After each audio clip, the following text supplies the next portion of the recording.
കേരള ഭാഗ്യക്കുറിയുടെ ഓണം ബമ്പറിന്റെ ഒന്നാം സമ്മാനമായ 25 കോടി രൂപ അടിച്ചത് കൊച്ചി നെട്ടൂർ സ്വദേശിക്ക് തന്നെയാണെന്ന് സൂചന. സമ്മാനം ലഭിച്ച ടിക്കറ്റ് ഏജന്റായ ലതീഷിന്റെ സുഹൃത്ത് സലാമിനെ കാണിച്ചു. ഇവർ ഇന്നലെ കടയിലെത്തിയെന്നും ആൾക്കൂട്ടം കണ്ടതോടെ മടങ്ങിയെന്നും ഇയാൾ പറഞ്ഞു.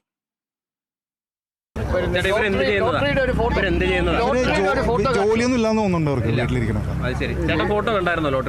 ഇല്ല ഞാൻ കണ്ടില്ല, വേറെ ആളെ കാണിച്ചു എന്ന് പറഞ്ഞു. ഇല്ല ഞങ്ങളിങ്ങനെ ഈ ഫോട്ടോ കണ്ടെന്ന് പറഞ്ഞ കാരണമാണ്. ആ പുള്ളി എന്നോട് വന്ന് ഒരു ഫോട്ടോ കണ്ടെന്ന് പറഞ്ഞു.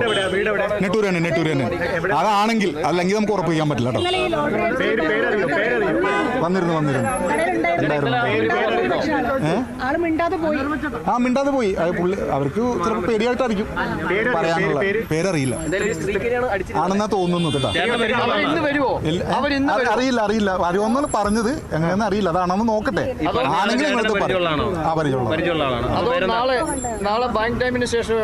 ചിലപ്പോ പറയാൻ പറ്റും, ചിലപ്പോ അങ്ങനെ ആയിരിക്കും.